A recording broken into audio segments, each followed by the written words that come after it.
Now, the plot of The Pirates of Penzance, a short but continuous version of which you're going to hear, is laid on the rocky coast of Cornwall, the southwest corner of England. And the hero of the play is a young pirate called Frederick, who, as a child, was the victim of a very sad misunderstanding. It seems that his nurse had been told to apprentice him to a pilot, but being a very simple soul and also a little hard of hearing, she'd apprenticed him instead to a gang of pirates. Now, the legal age for the apprenticeship, if you're going to be a pirate, is 21 years. You can't leave before. And Frederick is now 21 years old. And he has told the pirates that he's through with them forever. More than that, he will now regard it as his sacred duty to exterminate them from the earth. So Frederick went off to a cave to take off once for all his pirate uniform. And he was there interrupted by a flock of young women, all daughters of a Major General Stanley, who tripped onto the pirate shore station under the girlish delusion that they'd found a private bathing beach.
Well, they were about to gain the bright seashore. In fact, they were going waiting. When?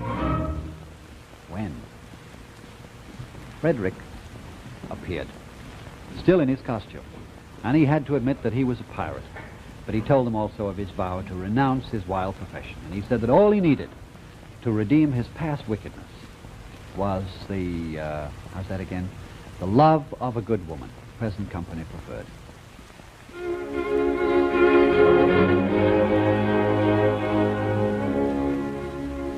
Oh, is there not one maiden breast which does not feel that moral beauty of making worldly interest, subordinate to sense of duty, would not give up willingly for matrimonial ambition to rescue such an one as I from his unfortunate position, from his position, to rescue such an one as I from his unfortunate position. Alas, there's not one maiden breast which seems to feel a moral duty of making one interest, subordinate to sense of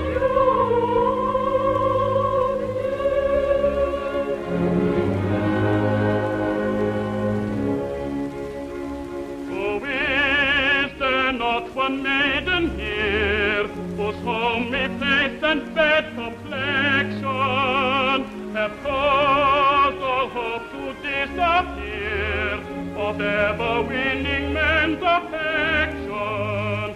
To such an one, if such there be, I swear by him such above you, if you will cast your eyes on me, however plain you be, I love you. However plain you be, if you will cast your eyes on me, however plain you be, I love you, I love you, I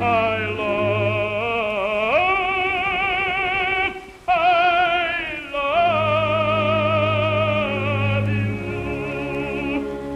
Alas, there's not one maiden here whose homely face and fair complexion has caused all to interfere of ever winning men's affection.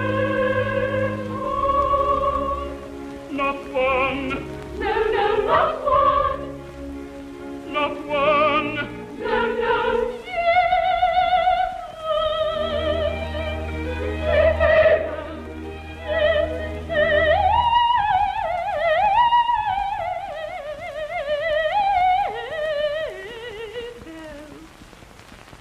That was Mabel. So, they fell in love. And in broad daylight, which in Victorian times was practically the acme of tastelessness. And this so embarrassed Mabel's sisters that they turned away and decided to talk madly and tactfully about the weather. How beautifully blue the sky.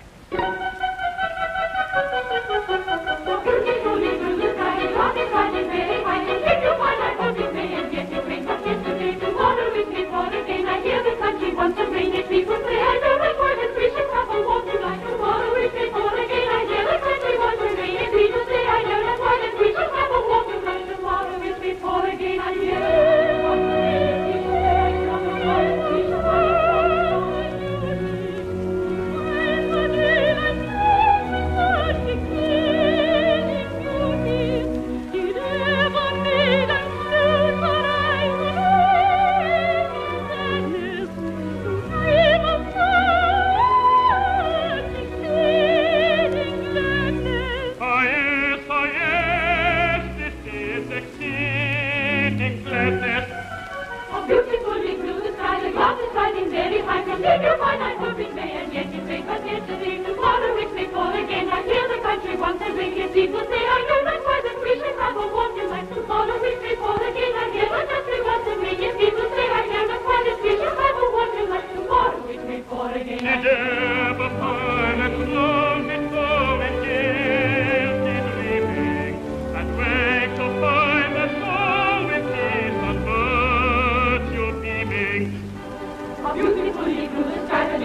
we must lose our senses. Men who stick up no offences will anon be feared. Piracy, the dreadful phrases, brave get you handsome ladies, while the coast is clear.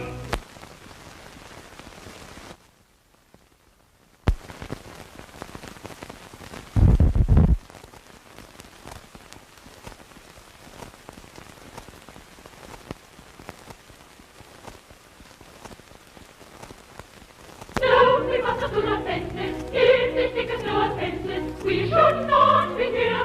Piracy, the dreadful phrases, nice and French for your ladies, they're your leaders.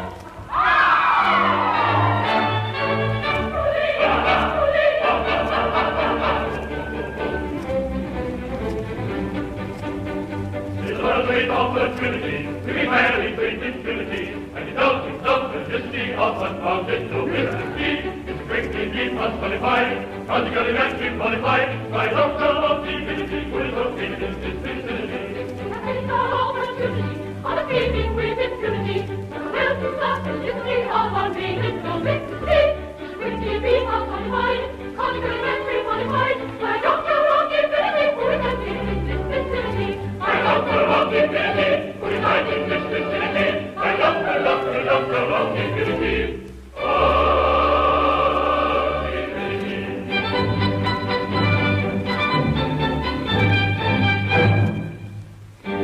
Old monsters, your pirate caravans we proceed against our will to wed us all.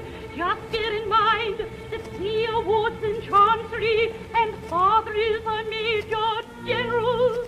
We'd better pause, or danger may befall. Their father is a major general.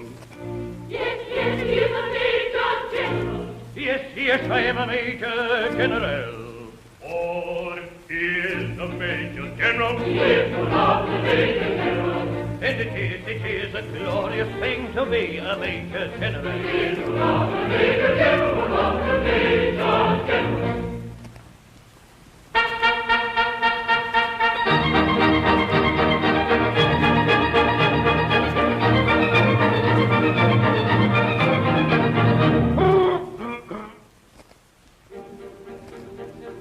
I am the very model of a modern major general. I've information, vegetable, animal, and mineral. I know the kings of England and equip the fighters article from Marathon to Waterloo in order categorical.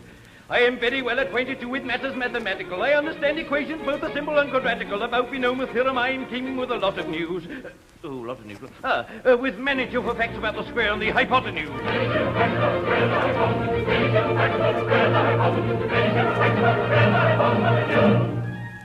I am very good at integral and differential calculus. I know the scientific names of beings and animalculus. In short, in matter, vegetable, animal, and mineral, I am the very model of a modern major general.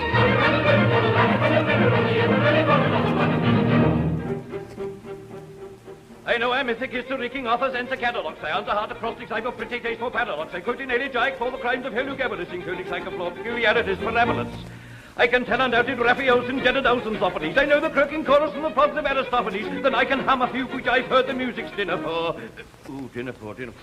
And whistle all the airs and that infernal nonsense pinafore.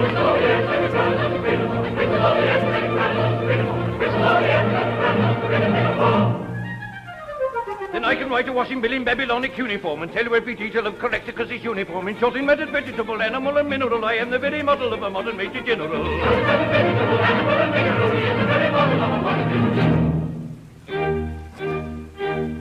In fact, when I know what is meant by mamelon and ravelin, when I can tell at sight a Mauser rifle from a javelin, when such affairs as sorties and surprises I'm more wary at, and when I know precisely what is meant by commissariat, when I have learned what progress has been made in modern gunnery, when I know more of tactics than a novice in a nunnery, in short, when I've a smattering of elemental strategy. Strategy. I have it. You'll say a better Major General or never satisfy.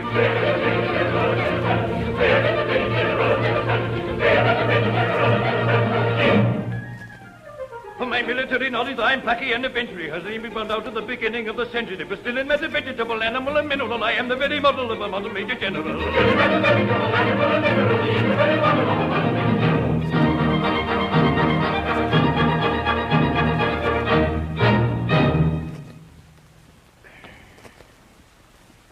And now that I have introduced myself, I should like to have some idea of what's going on. Oh, but Papa... Permit me. I'll explain in 2 words. We propose to marry your daughters. Dear me. Against our will, Papa. Against our will. But you mustn't do that. May I ask? This is a picturesque uniform, but I am not familiar with it. What are you? We are all single gentlemen. Yes, I gathered that. Anything else? No, nothing else. Papa, don't believe them. They are pirates. The famous pirates of Penzance. Pirates of Penzance? I've often heard of them. All except this gentleman, who was a pirate once, but who is out of his indentures today, and who means to lead a blameless life But evermore. Wait a bit. I object to pirates as sons-in-law. We object to Major Generals as fathers-in-law.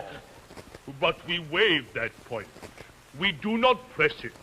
We look over it. Ah, an idea.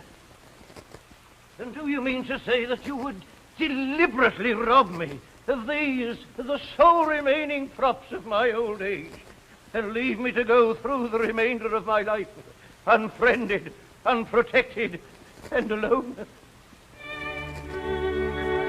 Although a dark career sometimes involves the crime of stealing, we'll rather think that we're not altogether void of feeling. Although we live by strife, we're always sorry to begin it. For what we ask is life without a touch of poetry in it.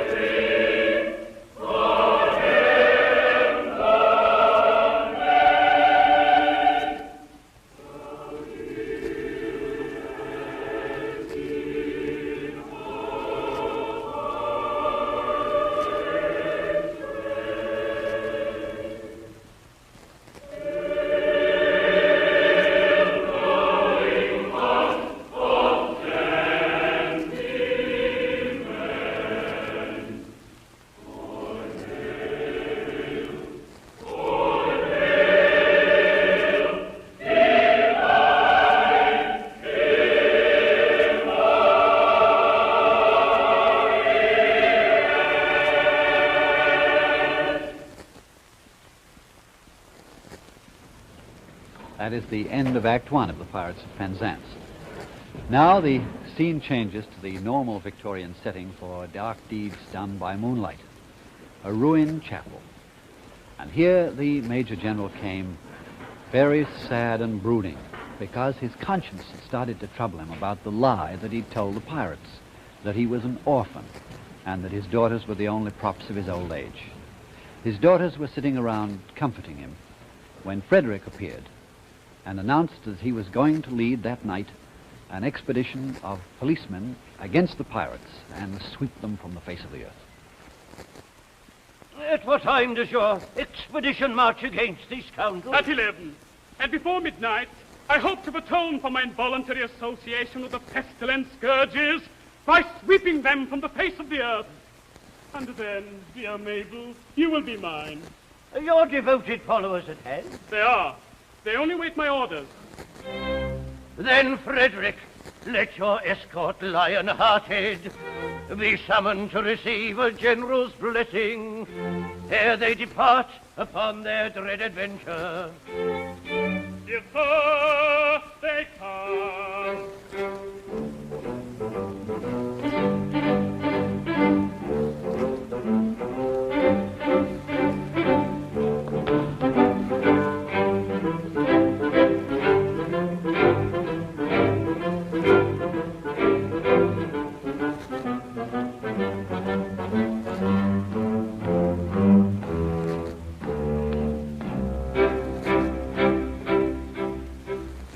Foeman bid you, the lesser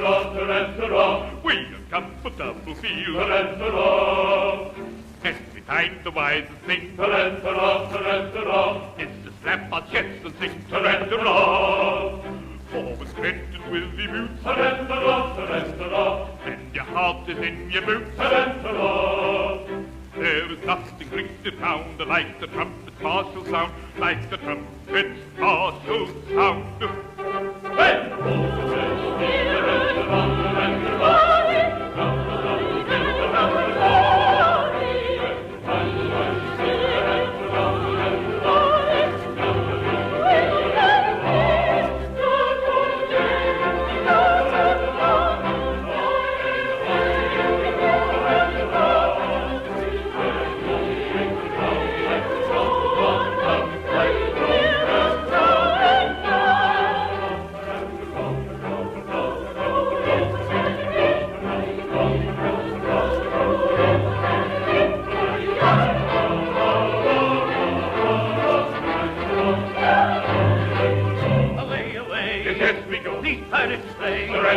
Then do not stay. Then why this delay? Yes, but you don't go.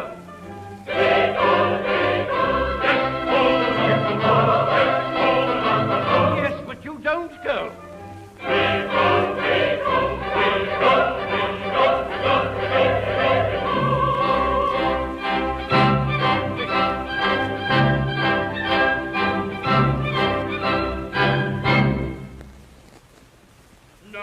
Pirates' land, oh joy unbounded, oh sweet relief, oh rapture and example. At last I may atone in some slight measure for the repeated acts of theft and pillage, which had a sense of duty's stern dictation. I, circumstance's victim, have been guilty. Young Frederick calls your late commander. And I, your little Ruth, For Meditudas, how they faced me, knowing not, rash ones, that I have doomed you to extermination. Have mercy on us. Hear us hear you slaughter. I do not think I ought to listen to you, yet first should alloy of stern resentment, and so I will be merciful. Say on.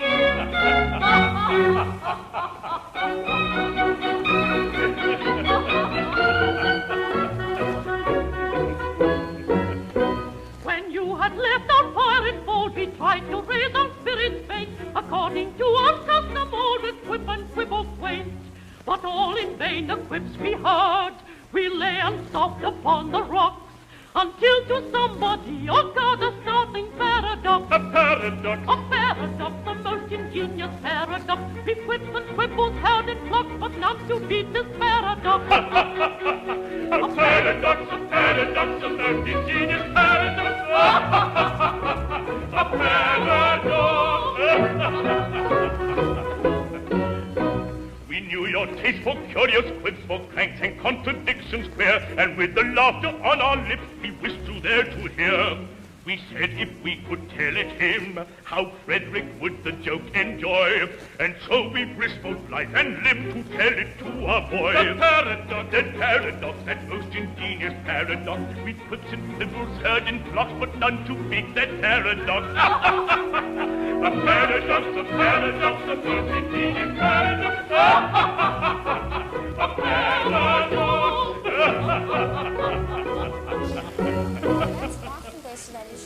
For some ridiculous reason, to which, however, I've no desire to be disloyal, some person in authority, I don't know who, very likely the astronomer royal, has decided that, although for such a beastly month as February, 28 days as a rule are plenty, 1 year in every 4, his days shall be reckoned as 9 and 20. Through some singular coincidence, I shouldn't be surprised if it were owing to the agency of an ill-natured fairy. You are the victim of this clumsy arrangement, having been born in leap year on the 29th of February. And so, by a simple arithmetical process, you'll easily discover that though you've lived 21 years, yet if we go by birthdays, you're only 5 and a little bit over. Dear me, let's see. Yes, yes, with yours my fingers do agree.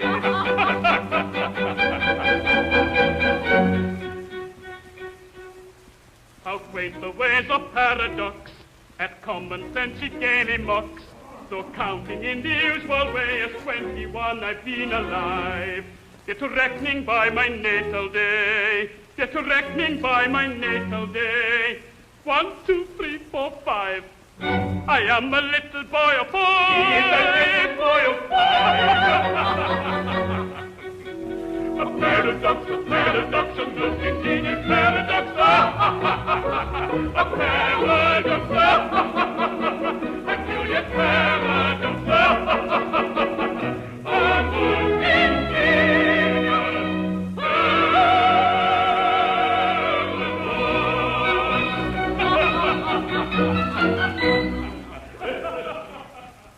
Well, this paradox didn't remain a great joke for long, at least not to Frederick's type. Remember that the subtitle of The Pirates of Penzance is The Slave of Duty. And Frederick was it. And his conscience now started to bother him about his vow to stay with the pirates till he was 21. He was now only legally 5, and he wouldn't be 21 until 1940. Can you imagine? And it's now only 1879. So, very sorrowfully, he rejoined the pirates. And when the policemen heard about this, their sergeant had to admit that he would have done the same if it was a question of duty, and especially when constabulary duties to be done.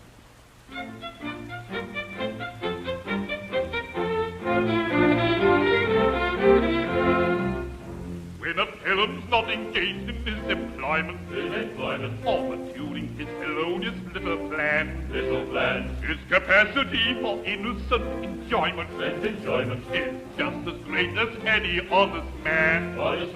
Our feelings we with difficulty smother, when constabulary duties to be done. Or take one consideration with another. A policeman's lot is not a happy one.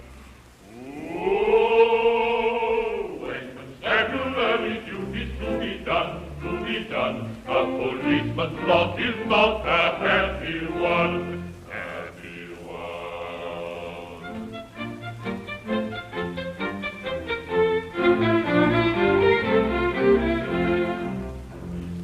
Enterprising burglar's not a burglary. When the cutthroat isn't occupied in crime. He loves to hear the little brook a-gurgling. And listen to the merry village chime. When the coster's finished yapping on his mother. He loves to lie a-basking in the sun. Or take one consideration with another. A policeman's lot is not a nappy one. Oh, when constabulary duties to be done, a policeman's lot is not a happy one.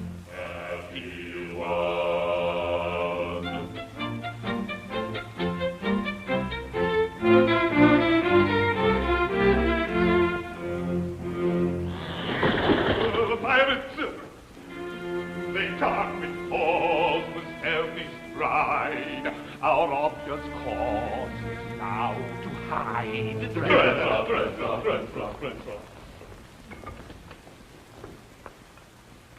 The pirates were an amphibious crew of scoundrels. They'd left their cove and piracy and turned to burglary. And they were now hovering around the chapel. They went there to get a ransom from Major General Stanley for the shameful lie that he told about being an orphan. And then, by a coincidence, which could only possibly happen in a Gilbert and Sullivan opera, the pirates stalked Major General Stanley, and the police stalked the pirates, and they all wound up in the ruined chapel for the final battle.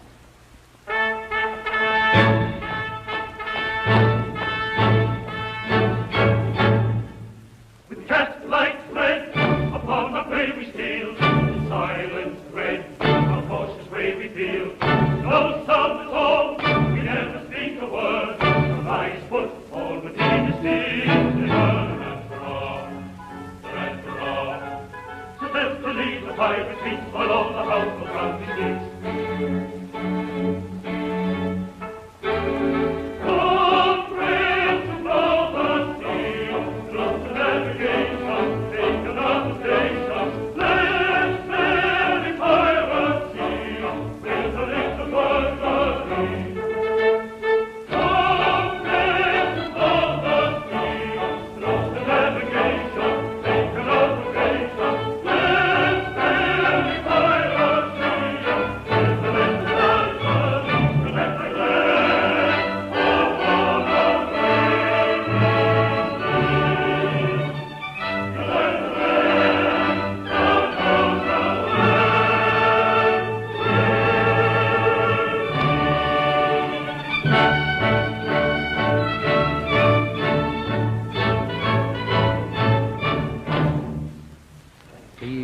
Appeared, and a dreadful and exhausting struggle ensued between the pirates and the police.